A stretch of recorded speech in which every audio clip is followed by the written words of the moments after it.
next roll. And last roll I was talking about how the banjo was once played in the States and in the States by people like Farland and a lot of people. In Canada, like people like William Miles, who's my teacher, who's now 97, and is a classic banjo player, and in England. And there were great banjoists in England as well, who played very exotic styles of music, which I can't play, jazz and things like that. So at any rate, but in the States, along came Earl Scruggs and Bill Monroe and the Foggy Mountain Boys and WSM, which is a radio station in Nashville, Tennessee. And Earl Scruggs was a folk musician. He didn't read music. He didn't use nylon strings. I don't know if you can see that, but the strings on here are nylon. Banjo was originally played with nylon strings, not steel. And it wasn't played with picks. It was played with bare fingers. But along came Earl Scruggs, who was a poor folk musician from the southern U.S., and he had to play in places like drive-in theaters when he was young and he was trying to make a living. And so he invented the style of playing, which used steel picks and steel strings, and it's called bluegrass. And I can't play bluegrass, but I'll try.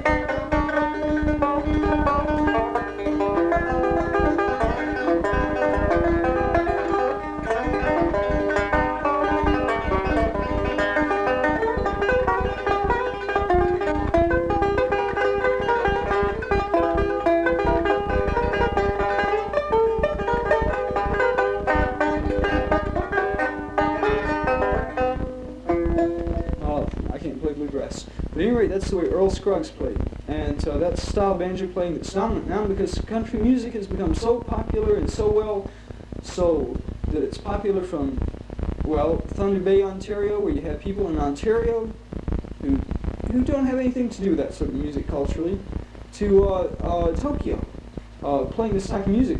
The Japanese are making all the banjos now, bluegrass banjos, and they come over to the States and they buy up old American banjos and they go back and duplicate them and they play them. And people in Tokyo, Japan, wear cowboy suits and play bluegrass music. Now I just went to Nashville not too long ago, and it was amazing to see these people in their like string ties, right? The nouveau riche country music Americans. At any rate, bluegrass style is a good style, and as music, it can be quite beautiful. And there are people who've taken his style, Earl Scruggs style, and expanded it beyond that, what he developed it to. But it's a folk style. It's based on little things like, or it's based on like repeating a chord, sort of. I've heard of a Czechoslovakian banjo player who now plays bluegrass banjo, the Nashville sound from Nashville, Tennessee, in the United States of America. And this guy originally heard this music in Czechoslovakia, I think. It was Czechoslovakia, I'm not sure. But he tried to do it with tenor banjos. Two people tried to work out this thing called dueling banjos, which is a banjo number played in a famous American movie that toured the world. And he tried to work it out and play it in that style. So the banjo now has gone with the American culture everywhere. The classic style of playing, which is for white people, maybe the most developed style of playing, is obscure now. And Lothar and I were talking about in between the rolls,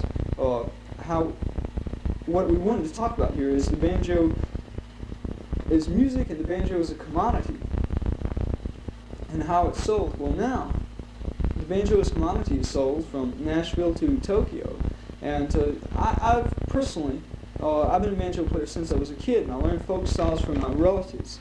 And lately I've been taking lessons from Mr. William Miles, who's Canadian, who's a classic banjo player, one of the few surviving classic banjo players around. But I've been amazed to find there are all these people who are Canadian who would sing with southern accents and sing country music. And they would sing songs like I used to sing in church, like this one.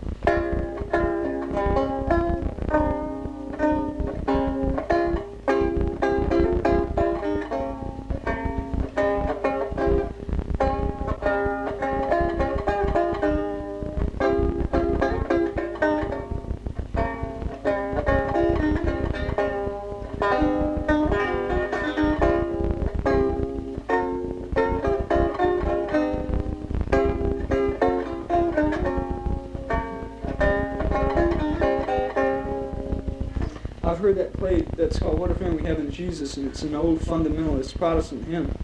I've heard that played by a Czechoslovakian banjo player. So now, the banjo is around the world with the American culture, they probably even play banjos in Saigon. The American corporations mass-produce banjos now, the most famous being Gibson, which is the IT&T of the banjo. Of course, it's not the best. There are other people around who are not corporations, like a Ruby company of DuPont Street in Toronto, who make banjos, and they use some of the techniques that Gibson used, but they produce them much